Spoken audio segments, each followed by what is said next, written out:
So that what you want to do is figure out a way to get rid of this idea that who I am is separate from this.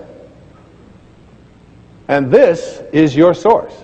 And when you reconnect to your source, live in harmony with your source, you are connecting to the field of intention. And when you're with this field of intention, everything that this field of intention from which all material worlds emanate, everything that it can do, you can do, because you are it and it is you.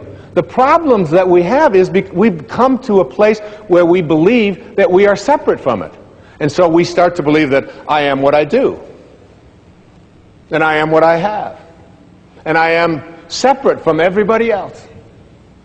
And I am my reputation. And I'm separate from what is missing in my life. But this field from which all things originate, if it's everywhere, it's got to be in you. And if it's everywhere and it has to be in you, it has to also be in everything that you perceive to be missing from your life. It has to be in that too, because there's no place that it's not. And if there's no place that it's not, you literally are already connected to everything that you would like to attract into your life. What keeps you from doing it is your belief that you're separate from your source. We want to reconnect to this source. People ask me the question, what about a free will? If I was intended here, and the shape of my life was intended here from this source, where does that leave me with a free will? Well, where it leaves you with a free will is this. You have a free will to decide whether or not you are going to connect or not connect to that source. That's your free will. If you make a choice, a conscious choice, to stay disconnected from it and believe that you are all of these things that I just illustrated in the ego, this field of intention doesn't know anything about non-well-being. It creates from a source of well-being. It doesn't know anything about fear, about anxiety, about worry. It just is in a constant state of creating. There's a quotation that goes like this: self-realization, which is really reconnecting to your source. Self-realization means that we have been consciously connected with our source of being. We are reconnected to this source, which I'm going to describe in detail in this program, what I believe the faces of intention look like. Once we have made this connection, then absolutely nothing can go wrong. That's from Swami Paramananda. Nothing can go wrong when you reconnect to source. All of our struggles, all of our illnesses, all of the scarcities in our life, all of the problems we have in our relationships, all of this stuff came about because we disconnected ourselves from a field of intention that is nothing but just well-being at work. It only wants you to be in a state of happiness.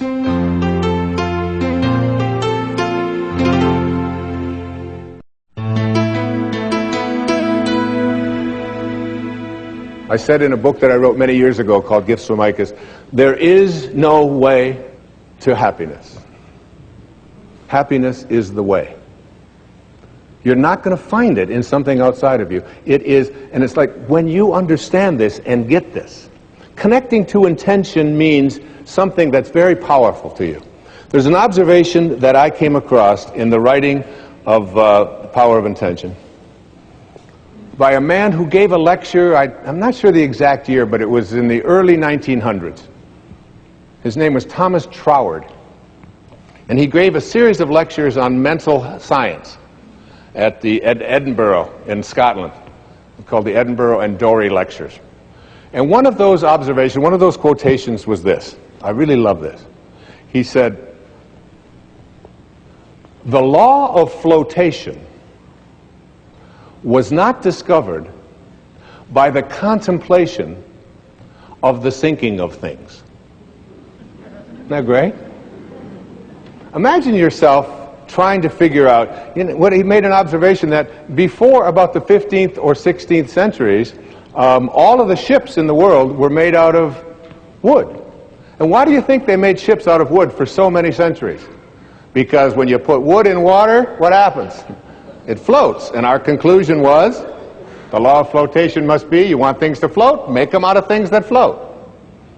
But now we have realized that in studying the law of flotation, that it has nothing to do with what the material is made out. It has to do with the amount of water that is being displaced. So now all the ships of the world are made out of stuff that doesn't float, and yet they float. We're celebrating now at this time in our history the flights, the 100-year anniversary of Orville and Wilbur Wright over in Dayton, Ohio. Imagine the law of flight being discovered by someone, by two brothers contemplating the staying on the ground of things. So what we want to do is figure out a way to reconnect ourselves to surrounding ourselves with this idea that we are already connected to everything that we need for everything in our life. We've just separated ourselves by believing that we're something that we're not. In a book that I wrote a few years back called 10 Secrets for Success and Inner Peace, which was part of a PBS special, one of those secrets is called Treasuring Your Divinity. Treasuring Your Divinity. And I came across this observation, and I was writing some notes on what I'm just talking about, on contemplating things. Listen to these words. We know that by the very nature of the creative process, which is what intention is about, learning to create the life that you want, the world that you want, the people that you want, the excitement that you want, the health that you want, everything. We know that by the very nature of the creative process that we are one with this originating spirit. And therefore, we are also one with all of its principles. Whatever this is like, whatever it sounds like, whatever it thinks like, whatever it looks like, we are one with it. And consequently, we are one with its infinite personality.